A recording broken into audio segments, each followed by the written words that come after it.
Hello नमस्कार दोस्तों, स्वागत है आप सभी का हमारे YouTube channel Gokul kings art Naurangsar में। लॉकडाउन के दौर में पढ़ने के शौक़ को हवा दे। पढ़ने की आदत वह आदत है जो हमें सुकून देने के अलावा एक जागरूक, संवेदनशील और बेहतर इंसान बनने में मदद करती है। आइए कोरोना वायरस से उपजे संकट और लॉकडाउन के इस दौर में जाने की रीडिंग हैबिट क्यों है ज़रूरी और कैसे हम फिर से अपनी पढ़ने की आदत को ज़िंदा कर सकते हैं। साथ ही हिंदी में आजकल क्या पढ़ें, कैसे पढ़ें। क्यों ज़रूरी है reading habit. Reading makes a full man, conference a ready man and writing a perfect man. School के दिनों में पढ़ी निबंधकार फ्रांसिस बेकन की ये पंक्तियाँ आज याद आ रही हैं।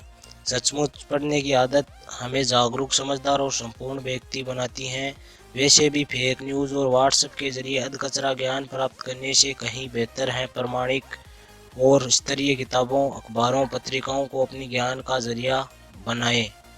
साथ ही रीडिंग हैबिट स्वास्थ्य संबंधी किसी भी खतरे से मुक्त है। टीवी और मोबाइल में घंटों आंखें गड़ाए रखने से बेहतर है कि किताबों से दोस्ती की जाए। किताबें हमारी सबसे अच्छी दोस्त हो सकती हैं। ज्ञान विज्ञान से लेकर साहित्य और कविता तक, घुमक्कड़ी और स्मरणों से लेकर आत्मकथा और मोटिवेशनल तक, फिक्शन और नॉन फिक्शन किताबें हमें नई नई जानकारियाँ और खुशियों से सारा बोर कर देती हैं।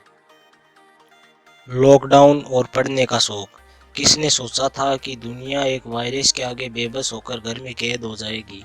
किसी ने तो लिख भी दिया, सारे मुल्कों को नाज था अपने अपने परमाणु पर, कयानत हो गई बेबस एक छोटे से विषाणु पर। चूंकि घर में रहना और बाहर न निकलना ही नागरिक के लिए सबसे बड़ी देश सेवा है, ऐसे में क्या करें कि व्यस्त और मस्त रहते हुए ये मुश्किल वक्त अच्छे से निकल जाए और रीडिंग हैबिट फिर से हमारी ज़िंदगी में लौट आए।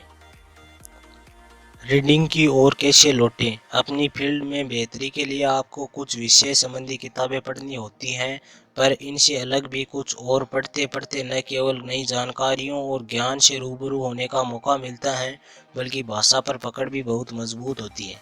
साथ ही एक बेहतरीन आदत का विकास होता है और आनंद की अनुभूति होती है सो अलग। लेकिन हिंदी में क्या पढ़ें, यह सवाल काफ़ी प्रासंगिक और ज्वलंत सा हो जाता है। इस हिंदी की किताबों को आप सुविधा और रुचि के अनुसार 3 कैटेगरी में बांट सकते हैं। पहली कैटेगरी में वे किताबें आती हैं जो जानकारी और सोच का दायरा बढ़ाने व चिंतन की गहराई बढ़ाने में मदद करती हैं। ये किताबें नॉन फिक्शन किताबें कहलाती हैं। ये किताबें इतिहास, राजनीति, इकोनॉमी, दर्शन, सेल्फ हेल्प जैसे विषयों पर सामान्य पाठकों की रुचि के हिसाब से लिखी जाती हैं और आपकी समझ को गहरा और व्यापक बनाती हैं।